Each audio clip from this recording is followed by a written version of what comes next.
समस्त को मोर आंतरिक नमस्कार। प्रिय भाई एवं भनी माने आज भिडियो आम मनुस्मृति को मनुस्मृतिर पूरा पर्दाफाश करवा।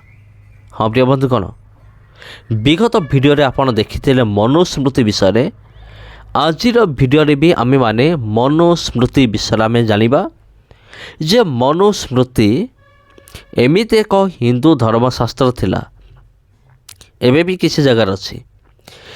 मनुस्मृति रे एमती कौन कौन सब लिखाई जदि आप शुणवे आपणकर मुंड पूरा घूरी जीव एवं आपण को एमती लगिब जे मनुवादी मान को यही क्षणी आमे तांको बुद्धि शिखे दियंतु कि। हाँ प्रिय बंधुगण, यह बिल्कुल सत्य विषय अटे। तबे प्रिय बंधुगण, मनुस्मृति को आज आमे माने ता भितर कौन कौन अच्छी लेखा अच्छी दलित मान विरुद्ध रे, नारी जाति विरुद्ध रे कौन कौन सब लेखाई से सब विषय आज आम पर्दाफाश करवा। तबे प्रिय बंधुगण, विलंब करवा नहीं, चलतु आज वीडियो को आम स्टार्ट करवा। मनुस्मृति में शूद्रों के लिए क्या क्या घटिया बातें लिखी हैं।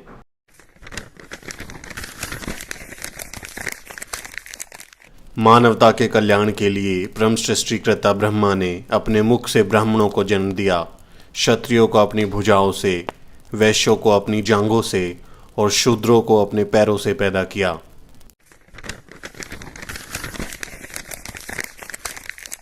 भगवान ने कहा है कि एक शूद्र का कर्तव्य है कि ऊपरी वर्णों की श्रद्धापूर्वक सेवा करे, उसका यही धर्म है।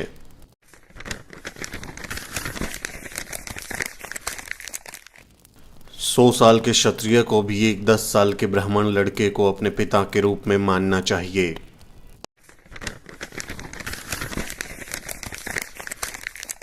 ब्राह्मण को भोजन के लिए कभी भी अन्य वर्णों के व्यक्तियों को आमंत्रित नहीं करना चाहिए।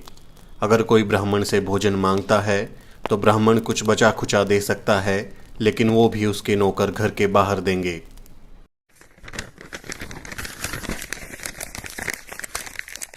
वो जो शूद्र विद्यार्थियों को निर्देश देता है और वो जिसका शिक्षक एक शूद्र है, वो श्राद्ध में आमंत्रित होने के लिए अयोग्य हो जाएगा।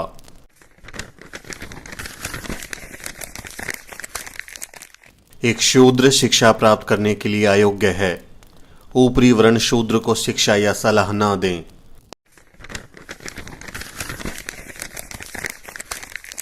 यह आवश्यक नहीं कि शूद्र को नियमों और संहिताओं का पता होना चाहिए और इसलिए उन्हें पढ़ाने की आवश्यकता नहीं है। जो इसका उल्लंघन करेगा वो नरक में जाएगा।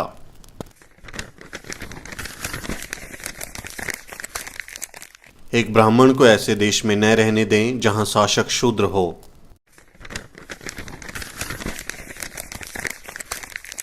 शूद्रों की उपस्थिति में वेदों को कभी नहीं पढ़ना चाहिए।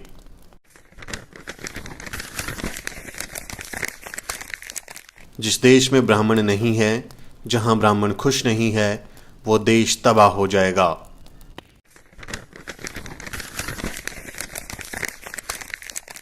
सिर्फ एक ब्राह्मण सभ्य होता है, वो न्यायाधीश के रूप में कार्य करे, लेकिन शूद्र कभी ऐसा नहीं कर सकता।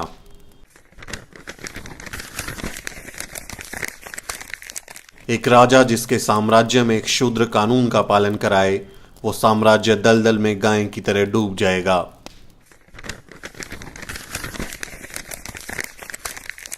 अगर कोई ब्राह्मण को गुलाम बनाने की कोशिश करता है तो उस पर 600 पण का जुर्माना लगाना चाहिए।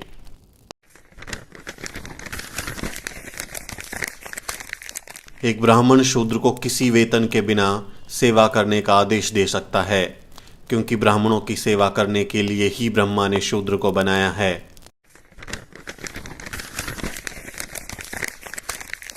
भले ही एक ब्राह्मण शूद्र को गुलामी से मुक्त कर दे, लेकिन शूद्र फिर भी गुलाम बना रहता है। किसी को भी उसे मुक्त करने का अधिकार नहीं है।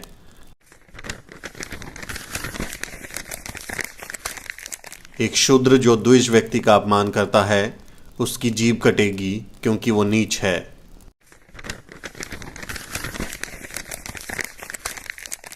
अगर शूद्र द्विज नामों और जातियों का उल्लेख करता है तो एक 10 उंगली लंबी लोहे की कील गर्म करके उसके मुंह में डाल दी जाए।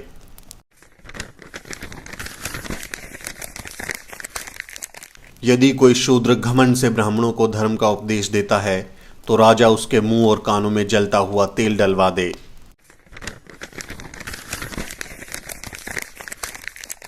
एक शूद्र जो ऊंची जाति के महिला के साथ संभोग करता है तो उसे मौत के घाट उतार दिया जाना चाहिए और उसकी संपत्ति को जब्त कर लिया जाना चाहिए।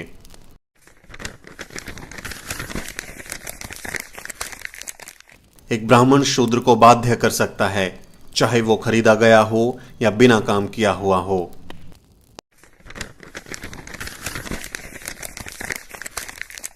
किसी भी शूद्र के पास खुद की संपत्ति नहीं होनी चाहिए। उसके पास खुद का कुछ भी नहीं होना चाहिए। एक धनी शूद्र का अस्तित्व ब्राह्मणों के लिए बुरा है। एक ब्राह्मण शूद्र के माल पर अधिकार कर सकता है।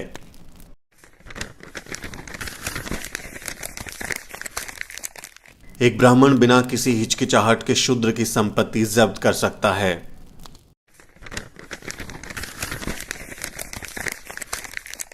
एक शूद्र जो सिर्फ अपना पेट भरना चाहता है एक वैश्य की सेवा कर सकता है। यदि वो जीवित रहने का स्थायी साधन चाहता है तो वो एक क्षत्रिय की सेवा कर सकता है, लेकिन अगर वो स्वर्ग जाना चाहता है या अगली पीढ़ी में उच्च या श्रेष्ठ जन्म चाहता है तो उसे ब्राह्मण की सेवा करनी चाहिए।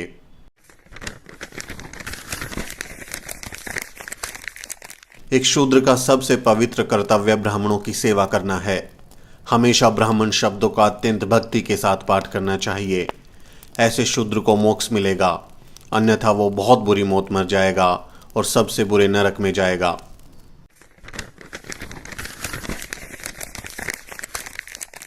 एक शूद्र जो स्वर्ग के लिए ब्राह्मणों की सेवा करता है उसे ब्राह्मणों का नौकर कहा जाएगा।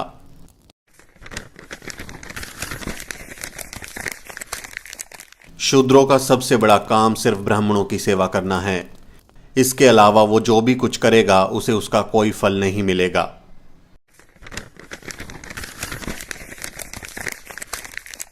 ब्राह्मण शूद्रों को बचा हुआ भोजन, पुराने फटे कपड़े, खराब अनाज और पुराने बर्तन दे सकता है।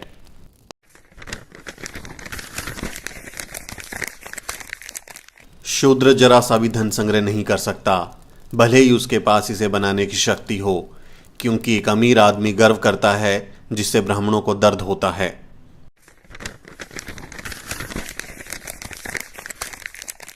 एक ब्राह्मण शूद्र से कभी भीख नहीं मांगेगा।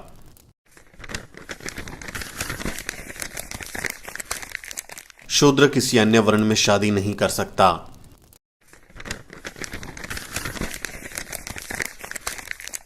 एक ब्राह्मण के नाम का पहला भाग कुछ शुभ संकेत देता है। एक क्षत्रिय सत्ता से जुड़ा हुआ है और एक वैश्य धन के साथ, लेकिन एक शूद्र व्यक्ति अपमान के साथ जुड़ा है।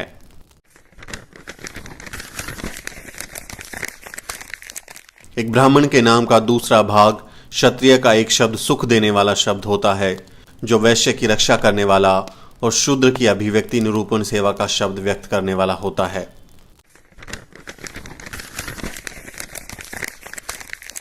ब्राह्मण इस घटिया किताब को अपनी श्रेष्ठ किताब मानते हैं। ये किताब जलाई जानी चाहिए। इसीलिए बाबा साहब डॉक्टर अम्बेडकर ने 25 दिसंबर 1927 को मनुस्मृति दहन किया था।